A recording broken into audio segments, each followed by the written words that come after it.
Commerce TV, subscribe now. জওয়ান Mohammad Ruhul Amin commerce টিভির পক্ষ থেকে সবাইকে ধন্যবাদ জানিয়ে আজকের এই ক্লাসটা শুরু করছি। আমি প্রশ্নটা পড়িয়ে দিচ্ছি। Mister Maruf started a business on January 1st, 2015. The trial balance of his business at end of first year is given below. অর্থাৎ মারুফ একটা ব্যবসা শুরু করেছে 15 সালের জানুয়ারি মাসে এবং তার একটা রেওয়া মিল দেওয়া রয়েছে বছর শেষে। কী লেখা রয়েছে রেওয়া মিলের উপরে? Trial balance December 31st, 2015। তারপর লেখা রয়েছে ছকের মধ্যে অ্যাকাউন্ট টাইটেলস, ডান দিকে লেখা আছে ডেপ্টর্স এবং ক্রেডিটর্স টাকা। শিক্ষার্থী বন্ধুরা, আমি রেওয়া মিলের তথ্যগুলো পড়ে দিচ্ছি। প্রথমে বলা হচ্ছে cash 5,000, account receivable 14,600, equipment 50,000, notes payable 25,000, Maruf capital 25,000, graphic revenue 48,000, consulting revenue 7,100, insurance expense 1,800, salaries expense 28,000, supplies expense 5,700। তাহলে শিক্ষার্থী বন্ধুরা, আমরা রেওয়া মিল পড়লাম। এখন আমরা আসবো হলো সমন্বয় সমূহে। ছকের নিচে বলা আছে অ্যাডজাস্টমেন্ট, অর্থাৎ সমন্বয় সমূহ কি? 1 নম্বরে বলা হচ্ছে অ্যাট ডিসেম্বর 31 টাকা 1200 অফ সাপ্লিজ অন হ্যান্ড, অর্থাৎ বছর শেষে ডিসেম্বর 31 তারিখে সে দেখছে যে সাপ্লিজ তার হাতে আছে কত? 1200 টাকা। 2-এ বলা হচ্ছে the notes payable was issued on October 1st, it is a 12% on year note, অর্থাৎ নোটস পেবল ইস্যু করেছে, তার রেট হলো কত?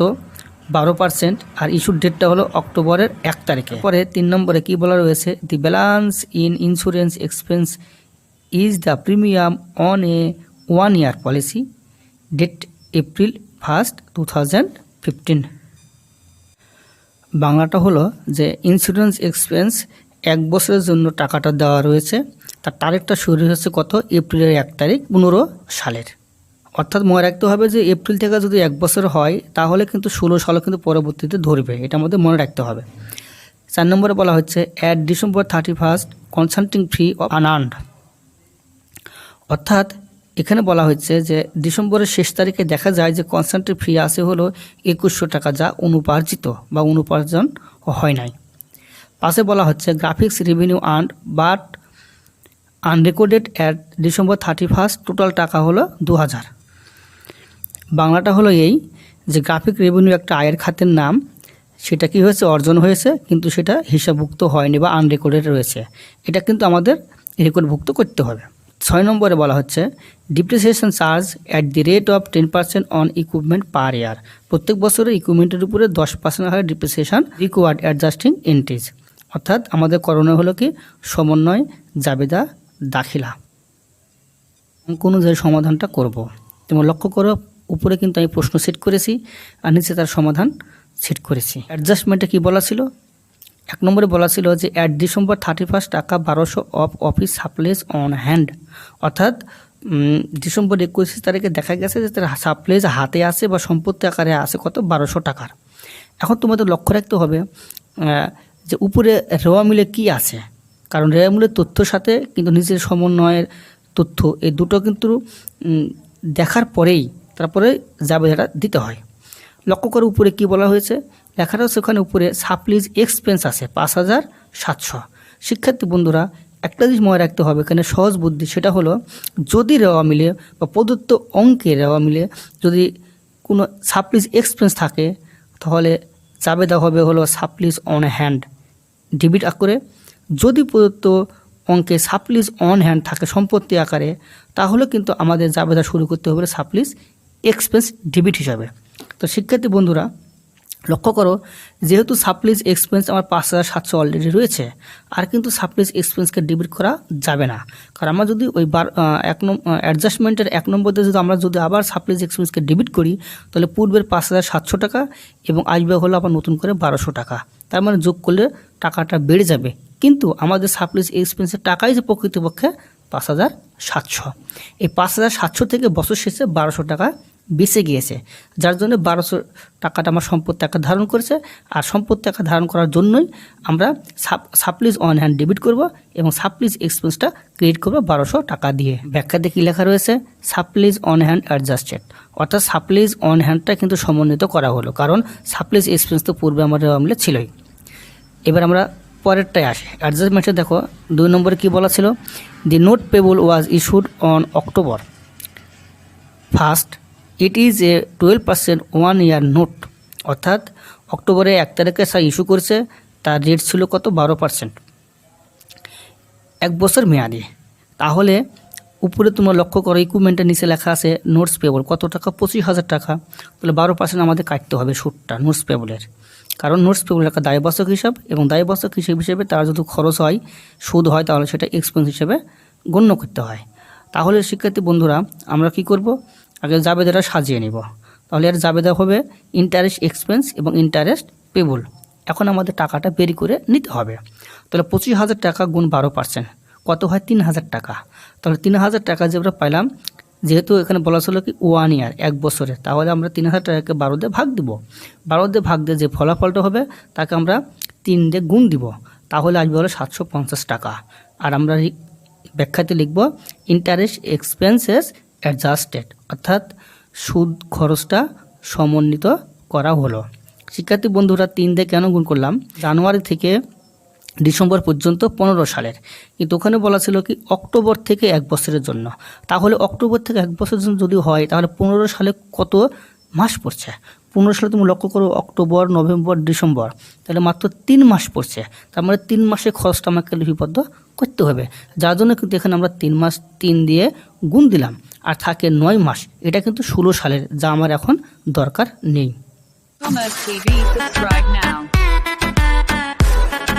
Commerce TV, subscribe now. 3 নম্বর সমন্বয় কী বলা রয়েছে তুমি লক্ষ্য করো। The balance in insurance expense is the premium on a 1 year policy date April 1, 2015।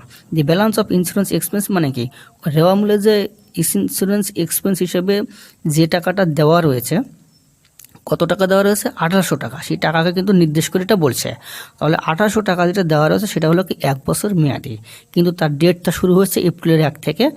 তাহলে শিক্ষার্থী বন্ধুরা 1 বছর যদি হয়, তাহলে এপ্রিল থেকে শুরু হলে কিন্তু আমরা অঙ্ক 15 সালে, তাহলে 16 সালে কিন্তু মাস অবশ্যই রয়েছে। তাহলে আমাদের দেখতে হবে যে এই এপ্রিল থেকে আমার হলো 15 সালের ডিসেম্বরের দূরত্ব কত? দূরত্ব আসবে হলো কত মাস? এটা লক্ষ্য করতে হবে। আসবে হলো 9 মাস। আর 16 সালে কত আসবে? 3 মাস। যেহেতু অঙ্কে ইন্স্যুরেন্স এক্সপেন্স দেওয়া আছে 1800 টাকা, অলরেডি এক্সপেন্স দেওয়া রয়েছে, তার মানে 9 মাসের খরচটা কিন্তু অলরেডি আমার দেওয়াই রয়েছে। তাহলে শিক্ষার্থী বন্ধুরা আমার 16 সালে যে 3 মাসের অগ্রিম দেওয়া রয়েছে সেটা দিয়ে কিন্তু আমাদের জাবেদা দিতে হবে। তাহলে আমাদের জাবেদা আসবে কি? Prepaid insurance debit insurance expenses credit. আর টাকাটা কীভাবে বের করবো? 1800 ভাগ 12, তাহলে 150 টাকা প্রত্যেক মাস আসে। তাহলে প্রিপেড নেক্সট ইয়ার 3 মান্থস, অর্থাৎ পরবর্তী 16 সালের জন্য 3 মাসের অগ্রিম দেওয়া রয়েছে। এখন আমরা 150 গুণ 3, তাহলে 450 টাকা আমার হলো কি অগ্রিম দেওয়া রয়েছে, যার জন্য কিন্তু এখানে জাবেদা প্রিপেড ইন্স্যুরেন্স করা রয়েছে ডেবিট। ব্যাখ্যা লিখবো প্রিপেড ইন্স্যুরেন্স অ্যাডজাস্টেড, অর্থাৎ অগ্রিম বিমা সেরামি টাকাটা কিন্তু সমন্বিত করা হলো। শিক্ষার্থী বন্ধুরা পরে আমরা আসি 4 নম্বরে কী বলা রয়েছে? At December 31 consulting fee of টাকা 2100 আর আনআর্নড, অর্থাৎ বলা হচ্ছে কি যে ডিসেম্বরের শেষে কনসাল্টিং ফি 2100 টাকা আনআর্নড রয়েছে, মানে অনুপার্জিত রয়েছে। আমাদের লক্ষ্য রাখতে হবে তাহলে প্রদত্ত রেওয়া মূল্যে কী দেওয়া রয়েছে। তোমরা লক্ষ্য করে প্রদত্ত রেওয়া মূল্যে কিন্তু দেওয়া আছে কনসাল্টিং রেভিনিউ, অর্থাৎ আয় দেওয়া রয়েছে। যেহেতু প্রদত্ত রেওয়া মিলে আয় দেওয়া আছে কনসাল্টিং রেভিনিউ, আর নিচে 4 নম্বর সমন্বয়ে বলা হচ্ছে আনআর্নড মানে অনুপার্জিত, মানে দায় আকার ধারণ করে আসে। তাহলে আমাদের কিন্তু এই দায় দিয়েই কিন্তু আমাদের জাবেদা দিতে হবে।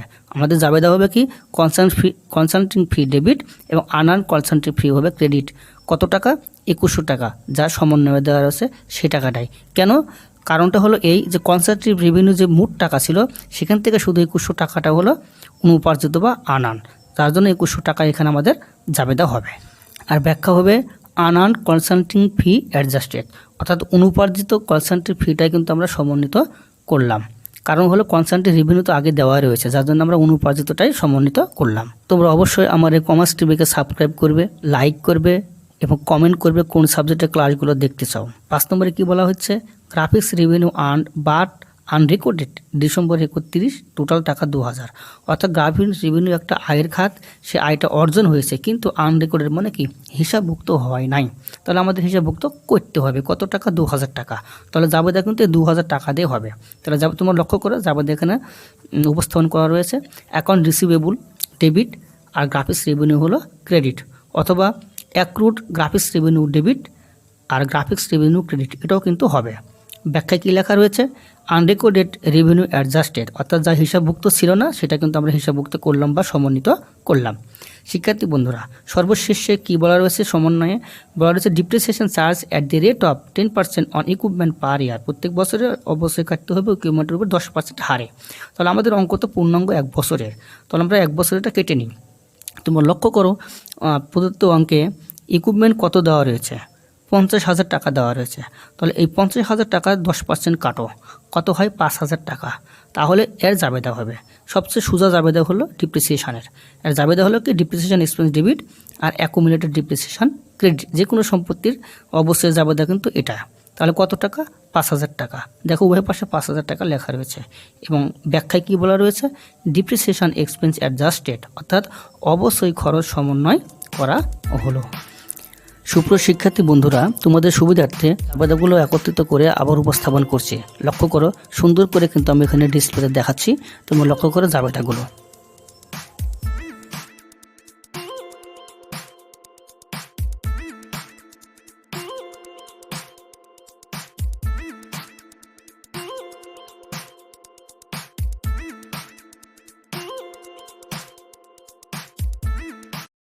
Commerce TV, subscribe now.